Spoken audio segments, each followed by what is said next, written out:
యోహాను సువార్త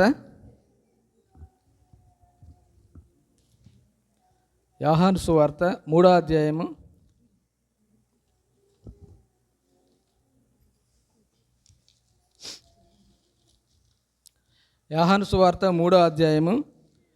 1 నుండి 6వ వచనం వరకు అందరం కలిసి చదువుదాం. Page number 81. యూదుల అధికారి అయిన నికోదేము అను పరిసయ్యుడు ఒకడు ఉండెను. అతడు రాత్రి యందు ఆయన యొద్దకు వచ్చి, బోధకుడా, నీవు దేవుని యొద్ద నుండి వచ్చిన బోధకుడు అనియు మేమెరుగుదుము.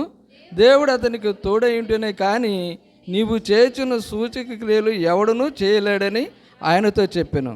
అందుకు యేసు అతనితో, ఒకడు మరలా జన్మించితే కానీ అతడు దేవుని రాజ్యమును చూడలేడని నీతో నిశ్చయముగా చెప్పుచున్నాను నేను. అందుకు నికోదేము, ముసలివాడనైన మనుషుడు ఎలాగో జన్మింపగలడు? రెండో మారు తల్లి గర్భమున ప్రవేశించి జన్మింపగలడా అని ఆయన అడుగుగా, యేసు ఇట్లనెను, ఒకడు నీటి మూలముగాను ఆత్మ మూలముగాను జన్మించితేనే కానీ దేవుని రాజ్యములో ప్రవేశించలేడని నీతో నిశ్చయముగా చెప్పుచున్నాను. యూదుల అధికారి అయిన నికోదేము అనే మనుషుడు ఒకడు ఉండెను. ఈ నికోదేము ఎవరట? పరిసయ్యుడు. శాస్త్రులు, పరిసయ్యులు మనకి సువార్త భాగంలో ఎక్కువ కనపడుతుంటారు. శాస్త్రులు, పరిసయ్యులు యేసు ప్రభు ఏది చెప్తున్నాడో అది విని దానికి వ్యతిరేకంగా మాట్లాడేవాళ్ళు అనమాట. శాస్త్రులట ధర్మశాస్త్రాన్ని క్షుణ్ణంగా చదివి అది బోధించేవారట. క్షుణ్ణంగా చదివి అర్థం చేసుకుని బోధించేవాడు శాస్త్రులు. అలాగే పరిసయ్యులు ఏంటి? అక్కడ ఉన్నటువంటి ఆచారాలని క్రమంగా ఆచరించేవాళ్ళట పరిసయ్యులు. ఆచరించేవాళ్ళు ఏంటి? వాక్యాన్ని దట్టిగా కట్టుకోవాలంటే కట్టుకుంటారు, మెళ్ళ వేసుకోవాలంటే వేసుకుంటారు. ఇవన్నీ ఆచారాలు అయితే బాగుంటాయి. కానీ యేసుప్రభు వారు ఏమంటారంటే వాళ్ళ గురించి, వాళ్ళు పరలోక రాజ్యానికి వెళ్ళరు, వెళ్ళేవాళ్ళని వెళ్ళనివ్వరు. ప్రభు చెప్పిన మాట ఇది. శాస్త్రులు, పరిసయ్యులు అంటే వాళ్ళందరూ వాళ్ళు ఏమనుకుంటారంటే, మాకు బైబిల్ అంతా తెలుసు, ధర్మశాస్త్రం అంతా తెలుసు మేము అనుకుంటున్నాం కదా. కానీ వాళ్ళు కాదు. వాళ్ళు ఏంటంటే పరలోక రాజ్యానికి వెళ్ళలు, వెళ్ళే వాళ్ళని విశ్వాసుల్ని వెళ్ళను. ఎందుకంటే వాళ్ళ బోధ అలాగుంటుంది. వాళ్ళ బోధ అలాగుంటుంది అనమాట. ఇక్కడ మనకి ధర్మశాస్త్రం అంటే ఏంటనేది ఒక మాట చెప్తేనే, దేవుడు మోషే ద్వారా ఇశ్రాయేలుకి ఇచ్చిన ఆజ్ఞలు మరియు చట్టాలు మరియు నియమావళి సూచిస్తుంది. ఇది దేవుని ప్రజలు ఎలా జీవించాలో తెలియజేసే శాస్త్రం ఉండదు, ధర్మశాస్త్రం. అది ధర్మశాస్త్రం గురించి యేసుప్రభు గారు ఏమంటారు? మత్తయి సువార్త 5:18. మత్తయి సువార్త 5:18 ఒకసారి చదువుకుందాం. ధర్మశాస్త్రమునైన ప్రవక్తల వచనములైనను కొట్టివేయ వచ్చితనని తలంచవద్దు, నెరవేర్చుటకు కానీ కొట్టివేయుటకు నేను రాలేదు. ఆకాశమును భూమియు గతించిపోయిననే కానీ ధర్మశాస్త్రమంతయు నెరవేరే వరకు దానిలో నుండి ఒక పుల్లైనను ఒక సున్నైనను తప్పిపోదని నిత్యముగా మీతో చెప్పుచున్నాను. ఇది ఎవరు చెప్తున్నారు? యేసు ప్రభు వారు చెప్పిన మాట ఇది. ధర్మశాస్త్రాన్ని కొట్టేయడానికి ఆయన రాలేదు. అయితే ధర్మశాస్త్రాన్ని తెలిసినటువంటి శాస్త్రులు, పరిసయ్యులు వాళ్ళు బోధ చేస్తున్నారు కానీ దానిని ఆచరించట్లేదు. ప్రభు అంటారు, వాళ్ళ బోధ వినండి, వాళ్ళ బోధ వినండి మీరు, కానీ వాళ్ళ క్రియలు మాత్రం ఆచరించవద్దు. ఎందుకంటే వాళ్ళ క్రియలు లేవు. వాళ్ళు ఏమనుకుంటున్నారంటే, మేము ధర్మశాస్త్రాన్ని బాగా చదివేసాం, మాకు బాగా తెలుసు అనుకుంటున్నారు, కానీ వాళ్ళు ఆచరించట్లేదు. అది శాస్త్రులు, పరిసయ్యుల యొక్క స్థితి. అయితే అదే పరిసయ్యుడు నికోదేము. నికోదేముకి ఒక పేరు ఉంది తెలుసా? ఏం పేరంటే రహస్య శిష్యుడట. రహస్య శిష్యుడు. ఆయన ఏం చేశాడంటే, నికోదేము రాత్రి వేళ పొద్దుపోయిన తర్వాత యేసు ప్రభు వారి దగ్గరికి వచ్చాడట. వచ్చి ఆయన్ని యేసు ప్రభు వారిని ఇంప్రెస్ చేయలేని మాట. ఇంప్రెస్ని తెలుగులో ఏమంటాం మనం? ఆయన్ని మెప్పించాలని. కరెక్ట్. ఆయన్ని మెప్పించాలని ఏమంటున్నాడు ఆయన? 2వ వచనంలో అంటది కదా, బోధకుడా నీవు దేవుని యొద్ద నుండి వచ్చిన బోధకుడు అని మేమెరుగుదుము. దేవుడు అతనికి తోడై ఉంటేనే కానీ నీవు చేయుచున్న సూచక్రియలను ఎవడునూ చేయలేడని ఆయనతో చెప్పినాయి. ఎందుకంటే ప్రభువారు ఇదే యోహాను సువార్తలో 2వ అధ్యాయంలో ఏముంది? నీళ్లను ద్రాక్షారసముగా మార్చాడు. అది గొప్ప సూచక్రియ. ఒక నీళ్ళని శ్రేష్టమైన ద్రాక్షారసముగా మార్చాడు. అవి అనేక అద్భుతములు, అనేక సూచక్రియలు యేసుప్రభు వారు చేస్తున్నప్పుడు అవన్నీ గ్రహించిన ఈ నికోదేము యేసుప్రభుని అంగీకరించాలనుకున్నాడు కానీ అక్కడ ఆ సంఘం ఉంది వాళ్ళది, పరిసయ్యులు శాస్త్రుల సంఘం. ఏంటంటే వీళ్ళు రాజకీయంగానూ పలుకుబడి కలవాళ్ళు అనమాట. రాజకీయంగానూ పలుకుబడి కలిగిన వాళ్ళు. వీళ్ళు ఏది చెప్తే అది రాజు చేయాలి, అలాంటి పరిస్థితి అనమాట. అలాంటి స్థితిలో ఉన్న ఈ పరిసయ్యులు శాస్త్రులు చెందిన ఈ నికోదేము యేసు ప్రభు వారిని అనుసరించాలనుకున్నాడు. కానీ మిగతా వాళ్ళు అభ్యంతరపరుస్తారు అని భయపడ్డాడు. భయపడి ఎప్పుడు వచ్చాడు? రాత్రి వేళ రహస్యంగా వచ్చాడంట. రహస్యంగా వచ్చి యేసు ప్రభు వారి దగ్గర మెప్పు పొందాలనుకున్నాడు. ఏమంటున్నాడు? నీవు దేవుని యొద్ద నుండి వచ్చిన బోధకుడు అని మేమెరుగుదుము. ఎవరు ఎరుగుదురా? మేమంటే ఎవరు? మిగతా సంఘమంతా, ఆ పార్టీ అంతా, మేమందరం ఎరుగుదు. కానీ నేను చెప్పగలను. ఆయన వచ్చాడు, మిగతా వాళ్ళు రాలేదు కదా యేసుప్రభు దగ్గరికి. ఈ నికోదేము వచ్చి అంటున్నాడు, నీవు దేవుని యొద్ద నుండి వచ్చిన బోధకుడు అని మేమెరుగుదుము. దేవుడు అతనికి తోడై ఉంటేనే కానీ నీవు చేయుచున్న సూచక క్రియలను ఎవడను చేయలేడని ఆయనతో చెప్పాడు. ఆయన ఎందుకు వచ్చాడు? నికోదేము, ఈ పరలోక రాజ్యం వెళ్ళాలంటే మాకు ఈ జ్ఞానం సరిపోదు. ధర్మశాస్త్రం చదువు కానీ ఆచరించట్లేదు. శాస్త్రులు మంచి జ్ఞానవంతులు అనుకుంటున్నారు, వాళ్ళు చెప్తున్నారు, కానీ ఇదేమీ సరిపోదు. యేసు ప్రభువు సూచక్రియలు చేస్తున్నాడు, అద్భుతాలు చేస్తున్నాడు. కాళ్ళు లేనివాడు కాళ్ళు ఇస్తున్నాడు, కళ్ళు లేనివాళ్ళు కళ్ళు ఇస్తున్నాడు, అద్భుతాలు చేస్తున్నాడు. ఈయన నిజంగా దేవుని కుమారుడు. దేవుడు అతనికి తోడై ఉంటేనే కానీ చేయలేడు. కాబట్టి ఆయనే రక్షకుడు అని తెలుసు నికోదేముకి. కానీ యథార్థంగా ఒప్పుకోవడానికి ఆయనకి వెనకాల ఉన్నటువంటి పార్టీ ఏంటది? శాస్త్రులు, పరిసయ్యులు. కాబట్టి అయితే ప్రభువు మనసులో ఎరిగినవాడు. ఆయన హృదయంలో ఏముందో ప్రభువారికి తెలుసు. ప్రభువారు ఇతను అన్నాడా నేను నిత్యరాజ్యానికి ఎలా పోవాలని అడగలేదు. ఫస్ట్ ఏమంటాడు? నీవు దేవుని యొద్ద నుండి వచ్చిన బోధకుడు అని మేము ఎరుగుదుము. దేవుడు అతనికి తోడై ఉంటేనే కానీ నువ్వు చేయుచున్న సూచక్రియలను ఎవడును చేయలేడని ఆయనతో చెప్పాడు. యేసు ప్రభుతో చెప్పినప్పుడు యేసు ప్రభు వారు ఏమనాలి? అవును, నాకు దేవుని తోడై ఉన్నాడు అని చెప్పాలి కదా. ఆయన ఏమంటున్నాడు? అందుకు యేసు అతనితో ఏమంటున్నాడంటే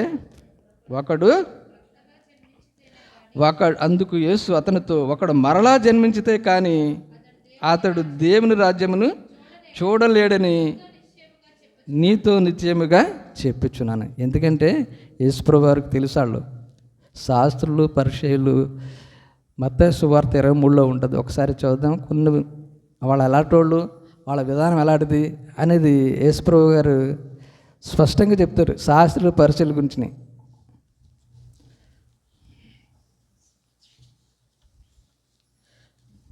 మత్తయి సువార్త 23:1-7 చదువుతాం.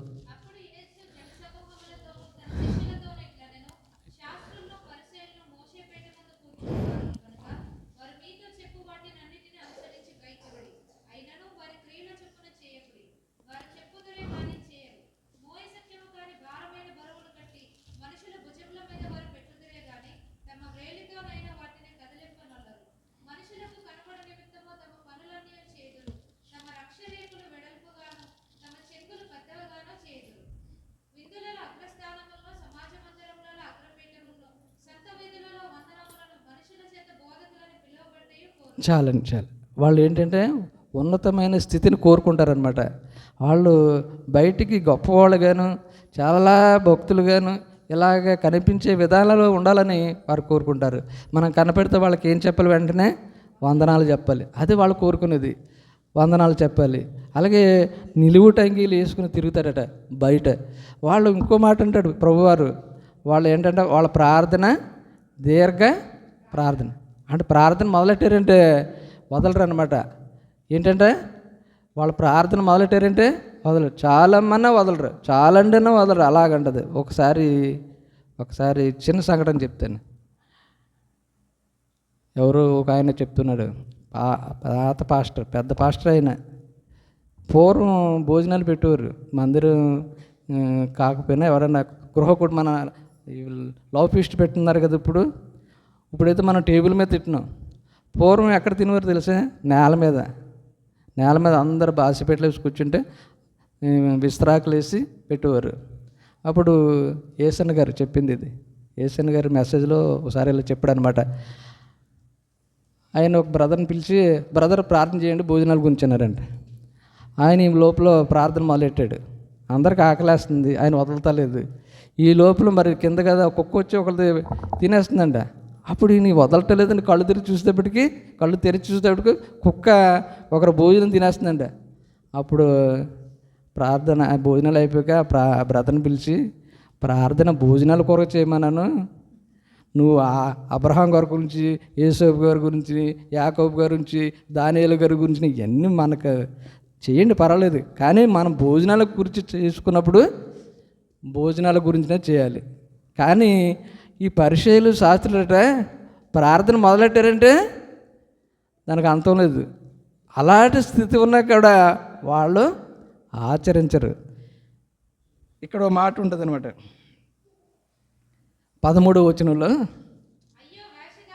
అయ్యో వేషధారులైన శాస్త్రులారా, పరిచయులారా, మీరు మనుషుల ఎదుట పరలోక రాజ్యమును మూసేస్తారండి. వాళ్ళు మీరు అందులో ప్రవేశింపరు, ప్రవేశించాలనుకున్న వాళ్ళని ప్రవేశించండి. అది వాళ్ళ స్థితి. ఆ స్థితిని దేవుడు ఎరిగాడు, ఆ స్థితిని దేవునికి తెలుసది. అందుకని ఏమంటాడు, ఒకడు మరలా జన్మించితే కానీ దేవుని రాజ్యాన్ని చూడలేదు. ఎందుకంటే ఆల్రెడీ జన్మించాం. మనం జన్మించితే మనకు జన్మతః పాపం ఉందా లేదా? మన ఆదాము గారి దగ్గర నుంచి ఉన్న పాపం మనకు వెంటాడుతూనే ఉంది. జన్మతః మన పాపులము. ఒప్పుకుంటామా ఒప్పుకోమా? ఒప్పుకోవాలి బైబిల్ ప్రకారం. అయితే ఆ పాపం లేదని, నేను నీతిమంతుడిని, యథార్థవంతుడిని అనుకుంటే శాస్త్రులు పరిచయలాగానే మన జీవితం ఉంటుంది. అందుకనే ప్రభువారు అంటారు, మరలా జన్మించాలి. ఒకసారి జన్మించు, కానీ మరలా జన్మించాలి. జన్మించినప్పుడు మాత్రమే నువ్వు పరలోక రాజ్యాన్ని చూడగలుగుతున్నాడు. అప్పుడు నికోదేమికి అర్థం కాలేదు. ఫస్ట్ తనేమనుకున్నాడు, భౌతికంగా ఆలోచన చేస్తున్నాడు అనమాట. ఏమంటాడు ఆ మాట చదవండి.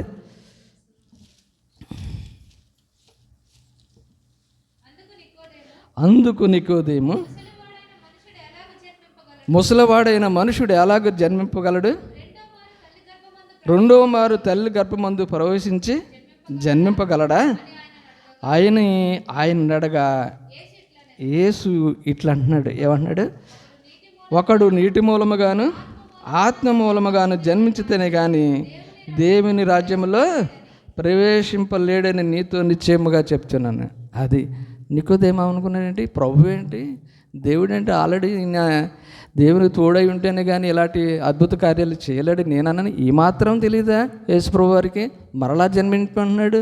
ఒక మనుషుడు మరలా ఎలా జన్మిస్తాడు, తల్లి గర్భంలోకి ఎలాగెళ్ళగలడు అని అది అతని ఆలోచన. అతని భౌతికమైన ఆలోచనలు, ఆత్మీయమైన ఆలోచనలు అతను కలిగి ఉండలేదు.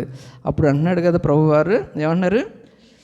నీటి మూలముగాను ఆత్మ మూలం జన్మించితే కానీ దేవుని రాజ్యంలో ప్రవేశింపలేడని నీతో నిశ్చయముగా చెప్పుచున్నాను. శరీర మూలంగా జన్మించినది శరీరమును, ఆత్మ మూలంగా జన్మించినది ఆత్మ అయినది. మీరు కొత్తగా జన్మింపవలనని నేను నీతో చెప్పినందుకు ఏమవుద్దన్నాడు? ఆశ్చర్యపడు. ఎందుకంటే ఆశ్చర్యపోయాడు. ముందు నికోదేము ఆశ్చర్యపడేది, ఏంటి ప్రభువారు ఇంత గొప్ప జ్ఞాని, ఇన్ని సూచక్రియలు చేస్తున్నాడు, ఈయనంటే ఒక మనిషిని మళ్ళా జన్మించమంటున్నాడు, ఎలాగ వెళ్తారు తల్లి గర్భంలోకి అని భౌతికంగా ఆయన ఆలోచన. అందుకు నువ్వు ఆశ్చర్యపోవద్దు అంటున్నాడు అనమాట. ఎందుకంటే మరలా జన్మించే అనుభవం మనం కలిగి ఉండాలంటే మనం ముందుగా ఏం చేయాలి? మన పాపాలని ఒప్పుకోవాలి. ఒప్పుకుని ఎక్కడికి వెళ్ళాలి? ప్రభు దగ్గరికి రావాలి. ఆయన పాదాల దగ్గరికి రావాల్సిన వారంగా ఉన్నాం. ఎందుకంటే తప్పిపోయిన కుమారుడు ఏం చేశాడు? లూకా సువార్త 15 అక్కడ ఒక మాట ఉంటుంది, అతనికి బుద్ధి వచ్చినప్పుడు, అది చదువుతాం.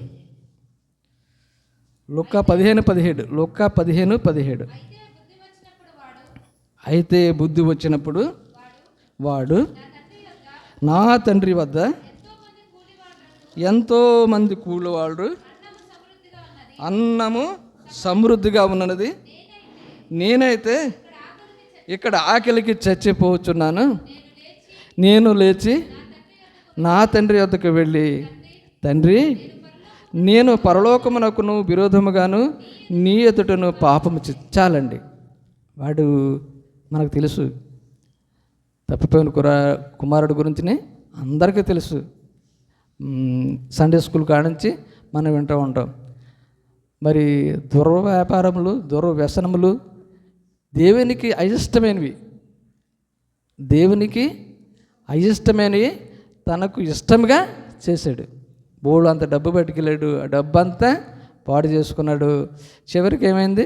పందులు తినే పొట్టు కూడా అతనికి దొరకలేదు.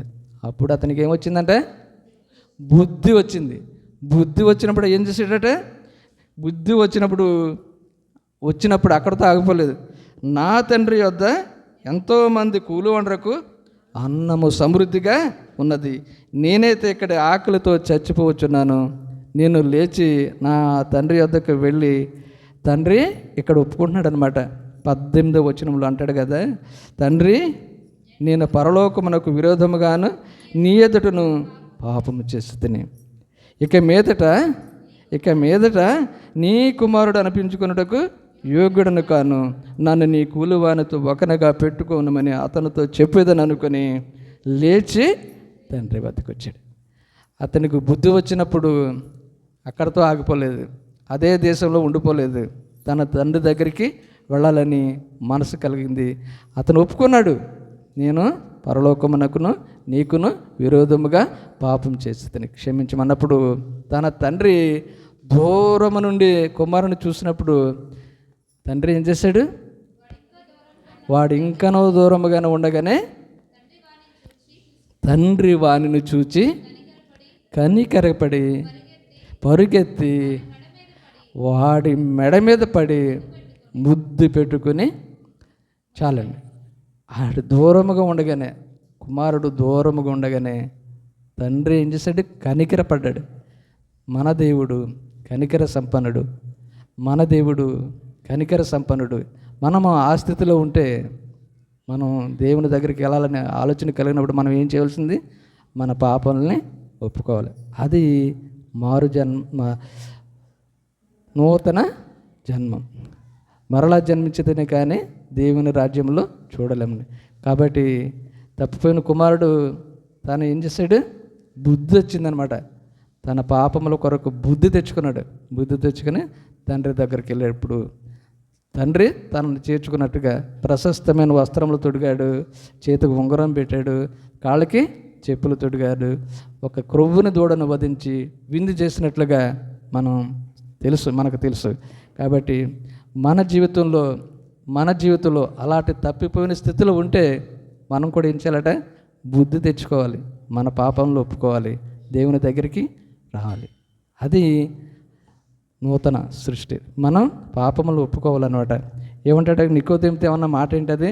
ఒకడు మరలా జన్మించితే కానీ పరలోక రాజ్యము చూడలేడు. మరలా జన్మించాలని మాట అది చాలా శ్రేష్టమైనది. మరి ఆర్ యు బోర్న్ అగైన్ అంటుంటారు. ఎవరంటారు ఆ మాట ఎక్కువ? భక్త్ సింగ్ గారు అంటుంటారు. ఎవరన్నా ఆయన కలవటానికి వెళ్ళినప్పుడు, అన్న నేను ఇలాగా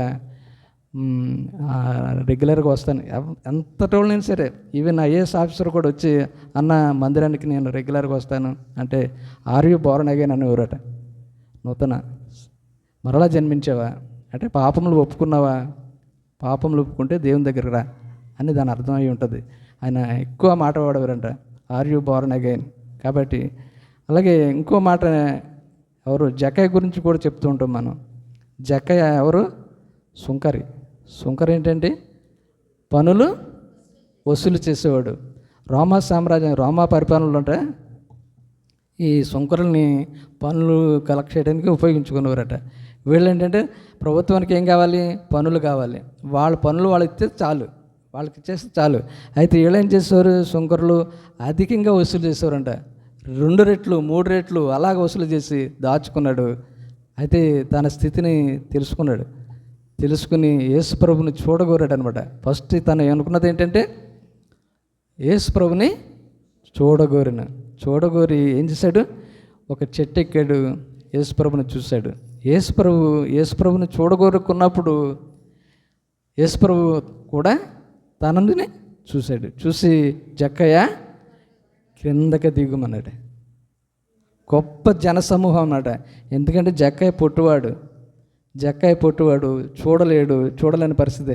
అయితే అతను ఏదో విధంగా యేసుప్రభుని చూడాలి అనుకున్నాడు.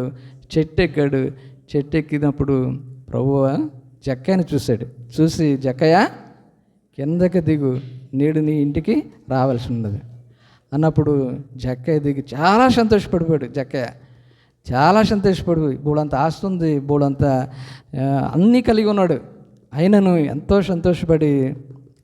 సంతోషపడ్డప్పుడు అక్కడ చుట్టూతో ఉన్నటువంటి జనాలు అనుకున్నారట, పాపి అని జక్కయ్య ఇంటికి యేసుప్రభు ఎలాగెళ్తాడు?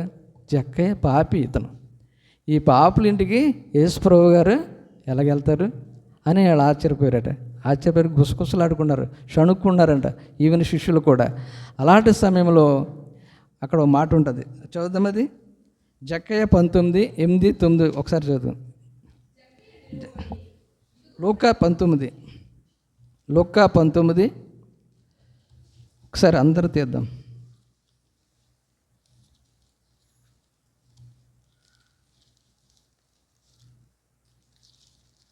లూకా 19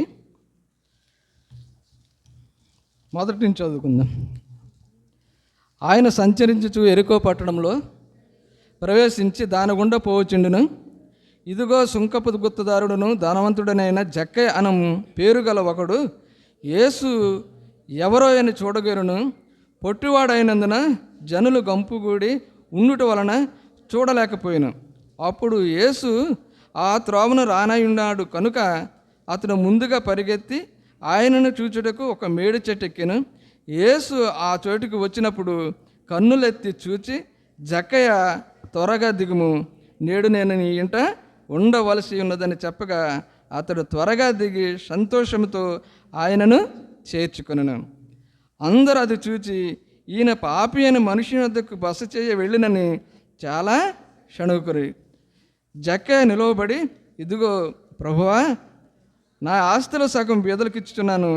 నేను ఎవని యొద్దనైనను అన్యాయంగా నేను దేనిని తీసుకుని ఎడల అతనికి 4 అంతలు మరలా చెల్లింతునని ప్రభుతో చెప్పాను. అది అతడు యేసు ప్రభు ఏమన్నాడు? కిందకి దిగమన్నారు. కిందకి మీ ఇంటికి నేను వస్తున్నాను అన్నారు. ఇంటికి వస్తానన్నప్పుడు ఇంటికి వచ్చినప్పుడు ఏమంటున్నాడు? అతని గ్రహింపు అంతవరకు చేసిన పాపపు పనులు ఏవైతే ఉన్నాయో, పాపపు పనులు, దేవునికి ఇష్టం లేని పనులు, అయిష్టమైన కార్యాలు ఏదో అతను చేశాడో అలా కూడబెట్టిన ఆస్తిని ఏమంటున్నాడు అతను? ఇదిగో ప్రభువా, నా ఆస్తిలో సగం బీదలకు ఇచ్చుచున్నాను. నేను ఎవని యొద్దనైనను అన్యాయముగా దేనినైనను తీసుకుని ఎడల అతనికి 4 అంతలు మరలా చెల్లింతునని ప్రభుతో చెప్పినందుకు యేసు ప్రభు వారు అంటున్నారు కదా, ఇతను అబ్రహాము కుమారుడు, ఎందుకనగా నేడు ఈ ఇంటికి రక్షణ వచ్చినది. అది మరి నికోదేము ఏమంటాడు? నికోదేము గురించి చెప్పిన మాట మరొకసారి చెప్పుకుని ముగించుకుందాం.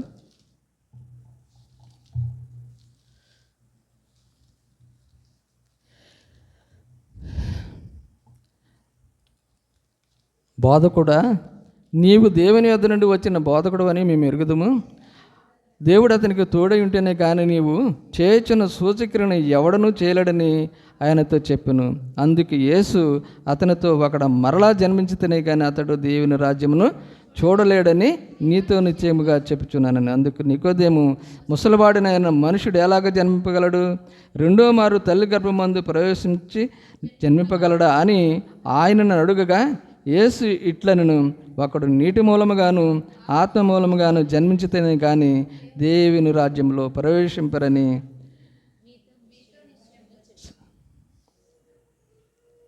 నీతో నిత్యముగా చెప్తున్నా. అది మరలా జన్మించే అనుభవం మనం కలిగి ఉండాలి. ఎందుకంటే ముందు మరలా జన్మించే అనుభవం మనం కలిగి ఉండాలంటే ముందు ఏం చేయాలి? మన పాపమును, మన స్థితిని ఒప్పుకోవాలి. ఎందుకంటే అక్కడ నికోదేము ఒప్పుకోలే. ముందు నికోదేము, శాస్త్రులు, పరిచయాలు ఏంటంటే వాళ్ళు గొప్పవాళ్ళుగా ఫీల్ అవుతుంటారు, కానీ వాళ్ళు గొప్పవాళ్ళు కాదని యేసుప్రభువు గారు మత్తయి సువార్తలో మనకు చెప్పారు. అలాగే అనేక మరి తప్పిపోయిన కుమారుడు బుద్ధి వచ్చినప్పుడు మరి తన పాపములను ఒప్పుకున్నాడు. అలాగే జక్కయ్య కూడా యేసును చూడాలనుకున్నప్పుడు యేసు అతనితో చూచినప్పుడు అతను నిజస్థితిని గ్రహించాడు, తన పాపాలని ఒప్పుకొని దేవుని వద్దకు వచ్చాడు. కాబట్టి మనం మన పాపములను ఒప్పుకొని వారుగా ఉండాలి. ఎందుకంటే ఒక విషయం నేను ఈ మధ్యకాలంలో చిన్న చదువుని చెప్తుంటాను, జరిమి ఏమనుకోకు. ఎందుకంటే పూర్వం నెహ్రూ గారు అందరికీ తెలుసు కదా, మన ఫస్ట్ ప్రైమ్ మినిస్టర్ ఎవరు? నెహ్రూ గారు క్యాబినెట్ మీటింగ్ పెట్టారట. క్యాబినెట్ మీటింగ్ పెట్టి అందరినీ కూర్చోబెట్టి ఆయన ఏదో చెప్తున్నారు, మన అభివృద్ధి ఎలా చేయాలి ఏంటని చెప్తాడికి ఆ ఏరియాలో బ్యాడ్ స్మెల్ వస్తుందంటే, బ్యాడ్ స్మెల్ వస్తుంటే అక్కడ పిఎని పిలిచి, ఏరియా నువ్వు క్లీన్ చేయించలేదు, స్మెల్ వస్తుంది, బాగాలేదు కదా అట్మాస్ఫియర్ అంటే. ఆయనకి లేదు సార్, అంతా క్లీన్ చేయించాను, అంతా బాగుంది, ఎక్కడ వస్తుంది ఎక్కడ మొత్తం మీద కనుగొన్నారు. కనుక్కొని అందులో ఒక మినిస్టర్ గారు షూ వేసుకొచ్చాడు. ఆ షూ దగ్గర నుంచి స్మెల్ వస్తుంది. ఎందుకంటే మనకి చిన్నపిల్లలకి షూ వేసి సాక్స్ వేస్తాం. సాక్స్ 2 రోజులకి 3 రోజులకి వాష్ చేయకపోతే ఏమవుతాయి అంటే అవి స్మెల్ వస్తాయి. ఆ స్మెల్ చాలా భయంకరంగా ఉంటుంది. కొంతమందికి స్మెల్ ఎలక చచ్చిన వాసన ఉంటారు చూసారా, ఎప్పుడన్నా విన్నారా? అలాంటి వాసన వచ్చేది అది. అప్పుడు ఆ పిఏ అన్నారంటే, సార్ మీ దగ్గర నుంచి వస్తుంది, సాక్స్ ఇప్పేస్తే బాగుంటుంది అన్నారంట. దగ్గరికి వెళ్ళి ఆయన మినిస్టర్, ఆయన వెంటనే బయటికి వెళ్ళాడట. బయటికి వెళ్ళి సాక్స్ తీసేసి వచ్చేసాడు కానీ మళ్ళీ వస్తుంది, పోలేదు. మరి ఇంకొకరు ఎవరో ఉన్నారంటే అప్పుడు మళ్ళీ ఆయన దగ్గర నుంచి వస్తుంది. ఆయన దగ్గర నుంచి వస్తుంటే పిఏ వెళ్ళి అన్నాడంటే, పిఏ మరి పవర్ఫుల్ కదా సార్, మళ్ళీ మీ దగ్గర వస్తుంది, షూ తీశారు, సాక్స్ ఏం చేశారంటే, సాక్స్ జేబులో పెట్టుకున్నాను అన్నాడట. సాక్స్ జేబులో పెట్టుకున్నాడు. మరి మన పాపాన్ని వదిలేటువంటి ఏంటి దాని అర్థం? మన పాపాన్ని వదిలేయటమంటే పూర్తిగా వదిలేయాలి, దూరంగా పడేయాలి ఆ సాక్స్. అంతేగాని మళ్ళీ తెచ్చుకుని వేరే ప్లేస్ మార్చడం వల్ల ఉపయోగం ఉంది? అతను సాక్స్ తీసి జేబులో పెట్టుకున్నాడట కదా. మనం కూడా మానవులు, విశ్వాసం, దేవుని రాజ్యాన్ని చూడాలనుకుంటే మరలా జన్మించాలి. మరలా జన్మించే అనుభవం మనం కలిగి ఉండాలంటే పాపాన్ని విడిచిపెట్టాలి. అదే నికోదేముకి యేసుప్రభువు వారు చెప్పింది. అయితే నికోదేము గొప్పవాడు, నికోదేము పరిచయుడు కానీ రహస్య శిష్యుడు అనుకున్నాం కదా. అదే నికోదేము యేసుప్రభువు గారు చనిపోయినప్పుడు యేసుప్రభు అంటాడు, నాకు యేసుప్రభువు గారి శవాన్ని ఇమ్మంటున్నప్పుడు పిలాతు అంగీకరిస్తాడు. ఆ శవాన్ని తీసుకొచ్చినప్పుడు నికోదేము కూడా అక్కడ ఉన్నాడు. నికోదేము ఏం చేశాడు? అక్కడ బోళమును అత్తరును తీసుకొచ్చి పూసాడు. ఆ భాగం ఒకసారి చదివి ముగిస్తాను.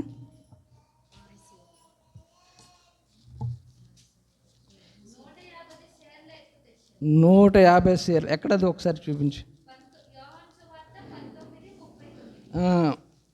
మొదటి రాత్రి వేళ ఆయన వద్దకు వచ్చిన నికోదేము కూడా బోళముతో కలిపిన అగరు రమారమి 150 షేర్లు ఎత్తు తెచ్చాను. ప్రియమైన వాళ్ళ నికోదేముని దేవుడు మరి ఎలాగా సంధించాడు. తనకు చెప్పాడు, నువ్వు మరలా జన్మించితేనే కానీ దేవుని రాజ్యాన్ని చూడలేమన్నాడు. కానీ నికోదేము తర్వాత యేసుప్రభు గారికి ఎంతో ఇష్టడుగా మారినట్టుగా చూస్తుంటాం. ఎందుకంటే ఇక్కడ మొదటి రాత్రి వేళ ఆయన వద్దకు వచ్చిన నికోదేము కూడా బోళముతో కలిపిన అగరు రమారమి 150 షేర్లు, అది చాలా విలువైనది, చాలా ఖరీదైనది, అయినను దేవునికి అతడు సమర్పించాడు. ప్రియమైన వాళ్ళారు, మరి ఒకసారి నికోదేము గురించి ఒకసారి మరీ చదువుకుని ముగించుకుందాం. యోహాను సువార్త 3వ అధ్యాయము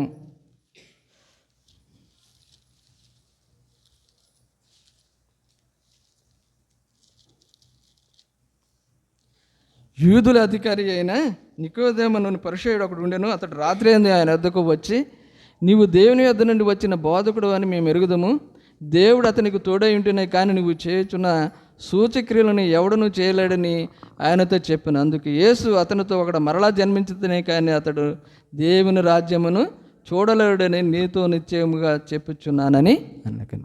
మనం దేవుని రాజ్యాన్ని చూడాలంటే ఏం చేయాలంటే మరలా జన్మించే అనుభవంలోకి మనకు రావాలి.